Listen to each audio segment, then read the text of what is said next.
the next candidate.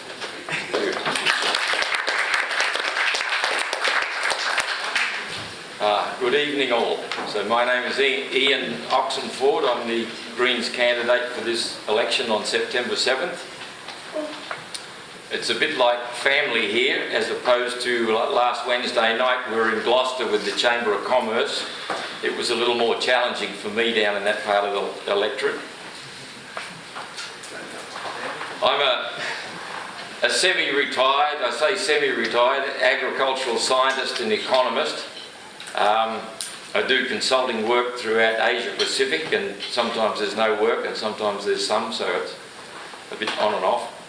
Done about 30 years of consulting work in most aspects of rural development. The reason why I joined the Greens, and I'm standing in front of you, at least initially, was completely for climate change. That was my area of interest. I first recall becoming very aware of climate change while working in Vietnam, in the Mekong Delta, where there was a soil and water scientist, a local one who was working for me, and made me aware of the salt water proceeding up the river. Every dry season it would be a few more kilometres because of loss of glaciers and sea level rise and various other reasons, which resulted in the loss of a lot of irrigated agricultural land. For example, the last job I did there in 2007 for the World Bank, 4 provinces in Red River Delta with 8 million people, and the maximum height in those 4 provinces was 2 metres above sea level. So when you start to hear people talk about an 80 centimetre sea level rise by the end of the century, we're really looking at massive declines in food supply. If we think we've got problems with refugees now, it's nothing compared to what is in store for the future. In 2007, I applied to be an Al Gore climate change presenter. I was happily selected as one of 170 out of about, I think there was 2,000 applicants. I made about 20 climate change presentations from Nelson's, all through the mid-north coast, from Nelson's Bay, Taree and Port Macquarie. I'm also happy to say that, I think I can say this, I was on the founding committee of Climate Change Australia, going back then, and I think I'm still a member, but if I'm not, it's an accident. It's just an oversight on my part. I'm with them in spirit, that's for sure. I decided to take the political route about 6 years ago and joined the Greens Party, became convener, and then this is my 3rd election, 2nd federal one I've stood for, and then we, as you're probably aware, we got a ticket of 4 together for the last council election. Druzy was one of the 4, and I was the head of that ticket. I'm pleased to hear that David's been very active around his property with his house design. I also designed and built a passive solar house with north-facing windows, natural ventilation. I've reforested about 60% of our 5 hectares of land. We were one of the first in the area to have photovoltaics on the roof, solar hot water. I've got wind turbines that I've made out of Fisher and Paykel washing machine motors that terrify the neighbours to some extent, because in strong winds I've had a few incidents where they've sort of demolished and plastic blades have gone flying through the air to scare people a bit. I have a solar cooker in the backyard that attracts a bit of attention, solar pumps here and there, and I've just got a new greeny kind of neighbour who I'm getting on very well with, and we're looking at developing a biochar, wood charcoal kind of system instead of burning wood. So my ego's feeling a little inflated here. There's a thing called solar scorecard, which is on the web, and I managed to score 8 suns out of 8. They have a sun there if you're a good person. If you're not good, you get a cloud. So I'm 8 out of 8 on that one, as is the greens. And I see I've got another little ticket here from the Climate Change Australia with 9 ticks. So I'm feeling very good about this. Being last, or now I'm second last, Craig's coming after me. I suppose I should make a few comments on my speakers before. For example, John, I have to say the world's got plenty of carbon dioxide. Being an agronomist, we don't need any more. So burning fossil fuels is not going to help the world at all, especially plants. What we've got to do is stop burning fossil fuels, whether it be gas, oil, coal or whatever, and we have to do it as quickly as possible. All those fossil fuels are neatly packed away under the ground. We have a nice balanced atmosphere which lets us coast along at 15 degrees C average temperature.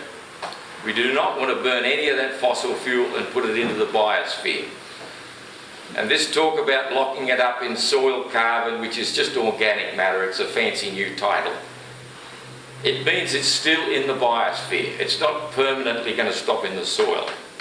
Because the minute you change your farming practices, that soil carbon is going to be immediately released. It's kind of a temporary fix-it, but it's not a long-term solution. So let me try and, so that's me. Let's just talk about some Greens policies, how we earned all these suns and ticks and everything. Our renewable energy target, I don't have 2020, but we're 90% by 2030 is our target. Greenhouse gas emissions, the current one of the two major parties is 5%, but I think if the rest of the world or key polluters come on board, they're willing to stretch that to 25%. Our figure is 40%. Now that's more in line with the original International Panel on Climate Change back in 1990. So people could keep adjusting the figures around, and it's become a bit of a numbers game. As Harry's mentioned, the alternate measure is actually measuring the gigatons, which is what 350.org have been doing, and I think it's a good, fresh approach. Bill McKibben was here a couple of months ago, and he gave this warning that we have to leave 80% of the identified and allocated fossil fuels, we have to leave 80% of them in the ground. Otherwise, we're in big trouble with runaway climate change. To say that 100% renewable energy is not feasible is not true. And I just looked here, the Australian Energy Market Operator, now that's a nice flash title, say 100% renewable energy is technically feasible, so we can do it. I've just, somewhere or other in these things, community energy was mentioned, and I'm a great fan of this. There's been some community-owned wind turbines started in Victoria. I would love to see something develop on the particularly northern tablelands with small investors putting in $10,000 or $20,000 each, and it becomes a wind cooperative.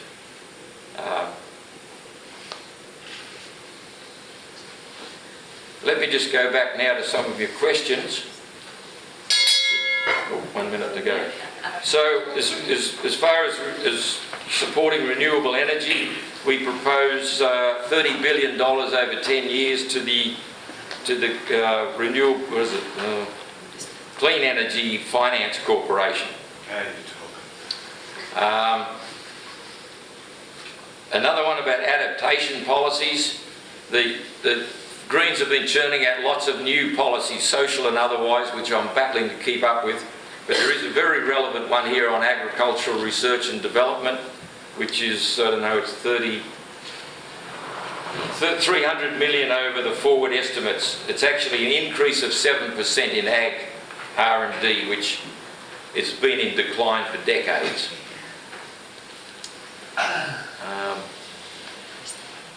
begin to transform the economy away from coal. We're against all expansion of coal. We're totally against CSG, so that's how we'll reduce exports, etc., of fossil fuels. We're against the ports proposed for Queensland near the Great Barrier Reef. These are, okay, addressing controversial issues. There's the environment, sustainability, economy, social justice and non-violence. These are the 4 pillars of the Greens Party. Now just quickly, if I can just say, please vote Green, and please be very aware of the WikiLeaks fiasco which is occurring around us. If you want to vote Green, make sure you vote Green. Don't go voting for WikiLeaks or Stop CSG. Have a look at crikey.com, the poll bludger, because it's quite a fiasco, the preference flow in the Senate. Otherwise you'll get the shooters party holding the number 6 Senate seat. Okay, thank you very much.